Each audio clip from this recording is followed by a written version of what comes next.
Global Warming, Humans versus Natural Climate Drivers by Deborah MacPeek.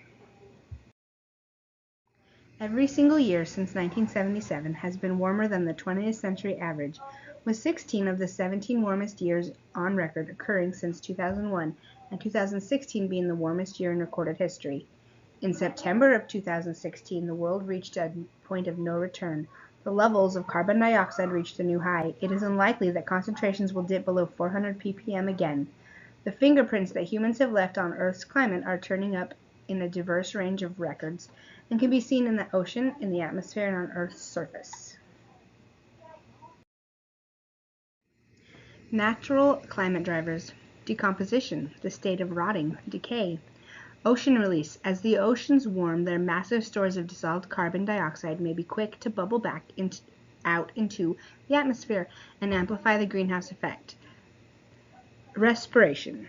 The act of breathing, also a process in living organisms involving the production of energy, typically with the intake of oxygen and the release of carbon dioxide from the oxidation of complex organic substances.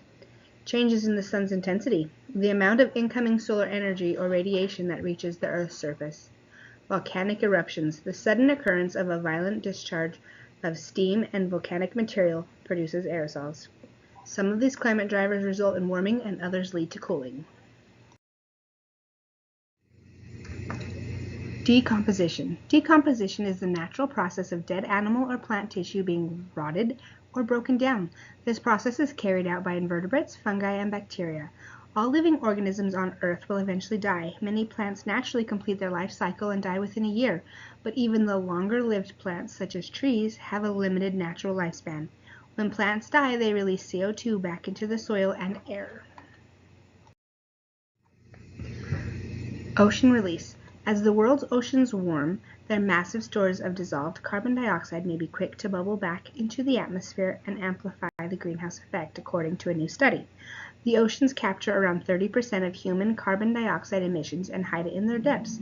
This slows the march of global warming somewhat, but climate records from the end of the last ice age show that as temperatures climb, the trend reverses and the oceans emit CO2, which exacerbates warming. Previous studies have suggested that it takes between 400 and 1,300 years for this to happen, but now the most precise analysis to date has whittled that figure down.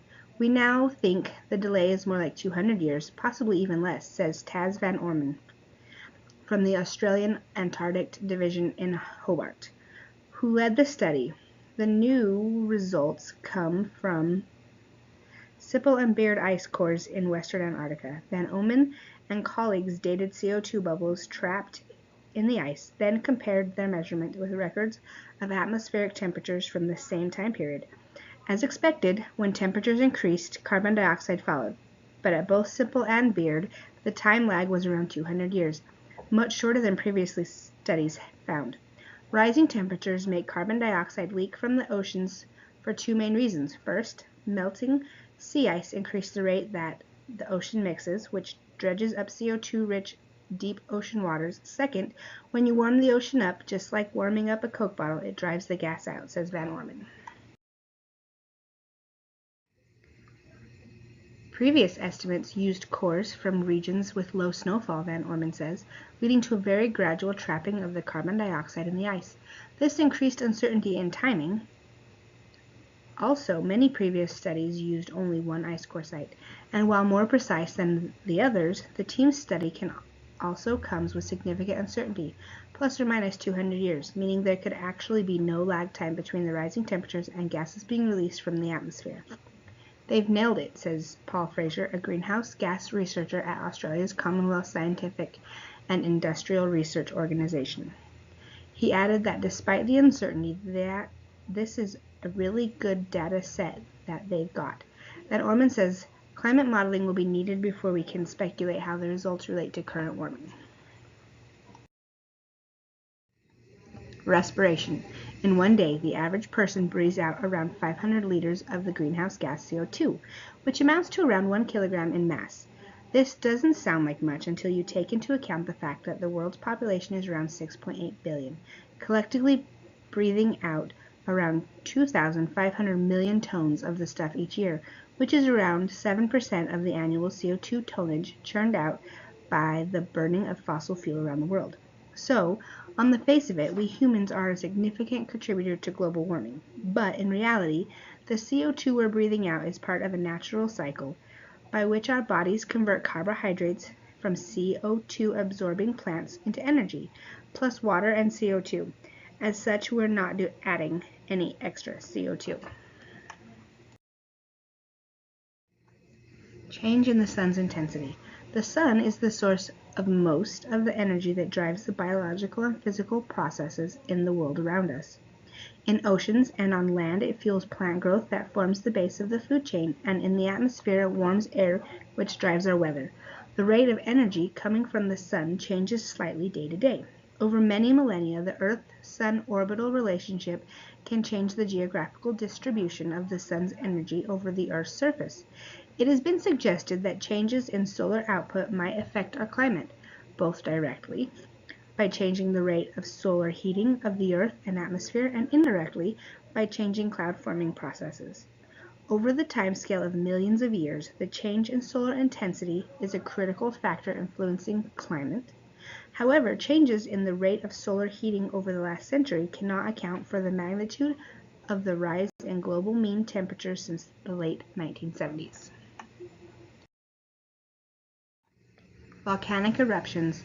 Volcanoes can impact climate change. During major explosive eruptions, huge amounts of volcanic gas, aerosol droplets, and ash are injected into the stratosphere. Injected ash falls rapidly from the stratosphere. Most of it is removed within several days to weeks, and has little impact on climate change. But volcanic gases like sulfur dioxide can cause global cooling. While volcano carbon dioxide, a greenhouse gas, has the potential to promote global warming, the most significant climate impacts from volcanic injections into the stratosphere come from the conversion of sulfur dioxide to sulfuric acid, which condenses rapidly in the stratosphere to form fine sulfate aerosols. The aerosols increase the reflection of radiation from the sun back into space, cooling the Earth's lower atmosphere or troposphere. Several eruptions during the past century have caused a decline in the average temperature at the Earth's surface of up to half a degree for periods of 1 to 3 years.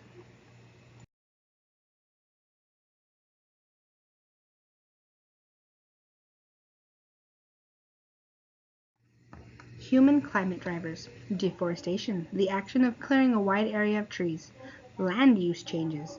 Human-induced land use, such as settlements and commercial use, also affects Earth's albedo. The largest source of human climate drivers are the burning of fossil fuels, coal, oil, and natural gases. Coal is responsible for 43% of the CO2 emissions, oil for 36% of the CO2 emissions, and natural gas 20% of the CO2 emissions. Land use changes. Land use changes are a substantial source of CO2 emissions globally, accounting for 9% of human CO2 emissions and contributed 3.3 billion tons of CO2 in 2011. Land use change are when the natural environment is converted into areas for humans' use, like agricultural land or settlements. From 1830 to 2000, land use and land use changes released an estimated 396 to 690 billion tons of CO2 into the atmosphere, or about 28 to 40% of total anthropogenic CO2 emissions. Deforestation, the clearing or thinning of forests by humans. Deforestation represents one of the largest issues in global land use. Estimates of deforestation traditionally are based on the area of forest cleared for human use, including removal of the trees for wood products, for croplands, and for grazing lands. In the practice of clear cutting are removed from the land, which completely destroys the forest. In some cases, however, even partial logging and accidental fires thin out the trees enough to change the forest structure dramatically. Conversion of forests to land use for other purposes has a long history. Earth's croplands, which cover about 49 million square kilometers, are mostly deforested land. Most present-day croplands receive enough rain and are warm enough to have once supported forests of one kind or another. Only about 1 million square kilometers of cropland are in areas that would have been cool boreal forests.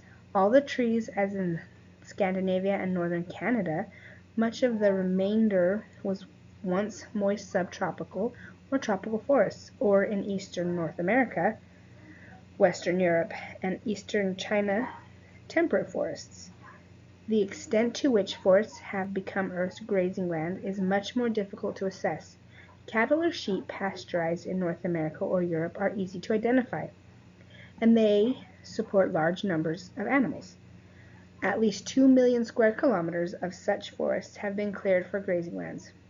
Less certain are the humid tropical forests and some drier tropical woodlands that have been cleared for grazing. These often support only very low numbers of domestic grazing animals, but they may still be considered grazing lands by national authorities. Almost half of the world is made up of drylands, areas too dry to support large numbers of trees, and most are considered grazing lands. There, goats, sheep, and cattle may harm what few trees are able to grow, although most of the areas cleared for crops and grazing represent permanent and continuing deforestation. Deforestation can be transient. About half of eastern North America lay deforested in the 1870s, almost all of it having been deforested at least once since European colonization in the early 1600s. Since the 1870s, the region's forest cover has increased, though most of the trees are relatively young. Few places exist in eastern North America that retain stands of uncut old-growth forests. The United Nations Food and Agriculture Organization estimates that the annual rate of deforestation is about 1.3 million square kilometers per decade, though the rate has slowed in some places in the early 21st century as a result of enhanced forest management practices and the establishment of natural preserves. The greatest deforestation is occurring in the tropics, where a wide variety of forests exist. They range from rainforests that are wet and hot year-round to forests that are merely humid and moist, to those in which trees of varying proportions lose their leaves in the dry season, and to dry open woodlands. Because boundaries between these categories are inevitably arbitrary, estimates differ regarding how much deforestation has occurred in the tropics. A major contributor to tropical deforestation is the practice of slash-and-burn agriculture, or swidden agriculture. Small-scale farmers clear forests by burning them and then grow crops in the soils, fertilized by the ashes. Typically, the land produces for only a few years and then must be abandoned and new patches of forest burned. Fire is also commonly used to clear forests in Southeast Asia, tropical Africa, and the Americas for permanent oil palm plantations. Additional human activities that contribute to tropical deforestation include commercial logging and land clearing for cattle ranches and plantations of rubber trees, the other economically valuable trees. The Amazon rainforest is the largest remaining block of humid tropical forest, and about two-thirds of it is in Brazil. The rest lies along that country's border to the west and to the north. Studies in the Amazon reveal that about 5,000 square kilometers are at least partially logged each year. In addition, each year fires burn an area about half as large as the areas that are cleared. Even when the forest is not entirely cleared, what remains is often a patchwork of forest and field, or in the event of more intensive deforestation, islands, a forest surrounded by a sea of deforested areas. Deforested land is being replanted in some areas. Some of this replanting is done to replenish logging areas for future exploitation, and some replanting is done as a form of ecological restoration, with the reforested areas made into protected land. Additionally, significant areas are planted as monotypic plantations for lumber or paper production. These are often plantations of eucalyptus, or fast-growing pines, and almost always of species that are not native to the places where they are planted. The FAO estimates that there are approximately 1.3 million square kilometers of such plantations on Earth. Many replanting efforts are led and funded by the United Nations and non-governmental organizations. However, some national governments have also undertaken ambitious replanting projects. For example, starting in 2017, the government of New Zealand sought to plant more than 1 million trees per year within its borders. But perhaps the most ambitious replanting project took place in India. On a single day in 2017, when citizens planted some 66 million trees. Deforestation has important global consequences. Forests sequester carbon in the form of wood and other biomass as the trees grow, taking up carbon dioxide from the atmosphere. When forests are burned, their carbon is returned to the atmosphere as carbon dioxide, a greenhouse gas that has the potential to alter global climate, and the trees are no longer present to sequester more carbon. In addition, most of the planet's valuable biodiversity is within forests, particularly tropical ones. Moist tropical forests, such as the Amazon, have the greatest concentrations of animal and plant species of any terrestrial ecosystem. Perhaps two-thirds of Earth's species live only in these forests. As deforestation proceeds, it has the potential to cause the extinction of increasing numbers of these species. On a more local scale, the effects of forest clearing, selective logging, and fires interact. Selective logging increases the flammability of the forest because it converts a closed, wetter forest into a more open, drier one. This leaves the forest vulnerable to the accidental movement of fires from cleared adjacent agricultural lands and to the killing effects of natural droughts. As wildfires, logging, and droughts continue, the forest can become progressively more open until all the trees are lost. Additionally, the burning of tropical forests is generally a seasonal phenomenon and can severely impact air quality. Record-breaking levels of air pollution have occurred in Southeast Asia as the result of burning for oil palm plantations. In the tropics, much of the deforested land exists in the form of steep mountain hillsides.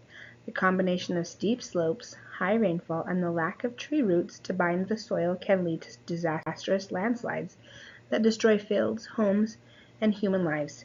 With the significant exception of the forests destroyed for the oil palm industry, many of the humid forests that have been cleared are soon abandoned as croplands or only used for low-density grazing because the soils are extremely poor in nutrients. To clear forests, the vegetation that contains most of the nutrients is often burned, and the nutrients literally go up in smoke, or are washed away in the next rain. Although forests may regrow after being cleared and then abandoned, this is not always the case, especially if the remaining forests are highly fragmented. Such habitat fragmentation isolates populations of plant and animal species from each other, making it difficult to reproduce without genetic bottlenecks, and the fragments may be too small to support large or territorial animals. Furthermore, deforested lands that are planted with commercially imported trees lack biodiversity and do not serve as habitats for native plants and animals, many of which are endangered species. Burning fossil fuels. The largest source of CO2 emissions is from the combustion of fossil fuels. This produces 87% of human CO2 emissions. Burning these fuels releases energy, which is most commonly turned into heat, electricity, or power for transportation.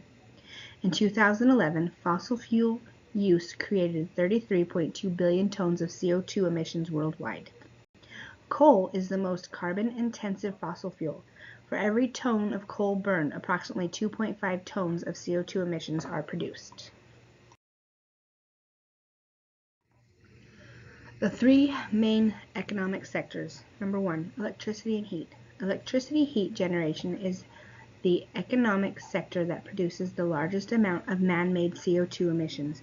This sector produces 41% of fossil fuel-related CO2 emissions in 2010. Around the world, this sector relies heavily on coal, the most carbon-intensive fossil fuel, explaining this sector's giant carbon footprint.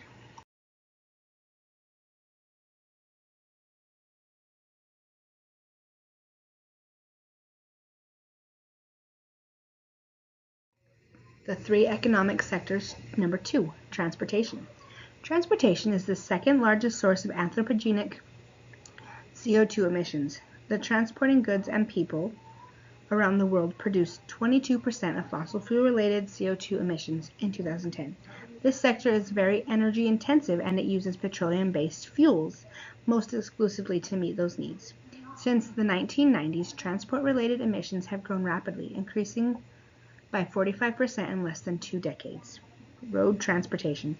Road transport accounts for 72% of this sector's CO2 emissions. Automobiles, freight, and light-duty trucks are the main sources of emissions for transportation, and emissions from these three have speedily grown since 1990. Marine shipping. Marine shipping produces 14% of all transportation CO2 emissions.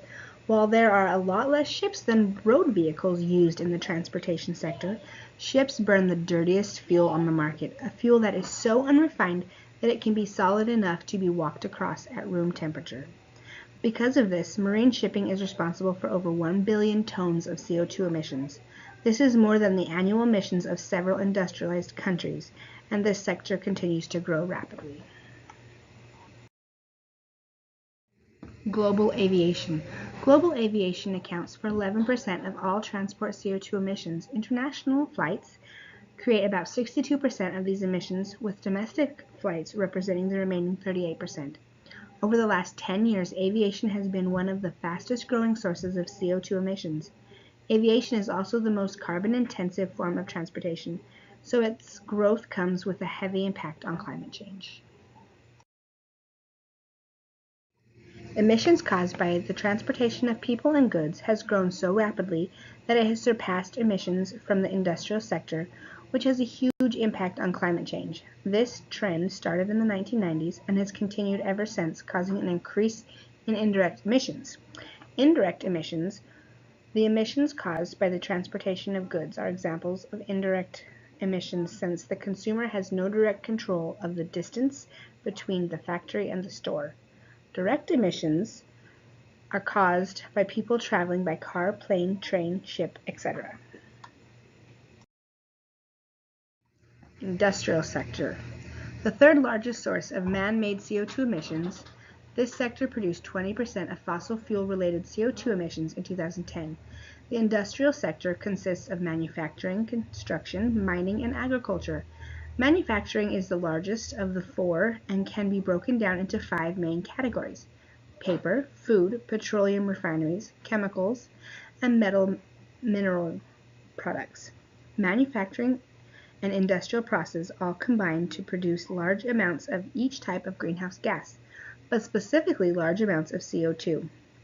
This is because manufacturing facilities directly use fossil fuels to create heat and steam needed at various stages of production. For example, cement factories have to heat up limestone to 1,450 to turn it into cement, which is done by burning fossil fuels to create the required heat.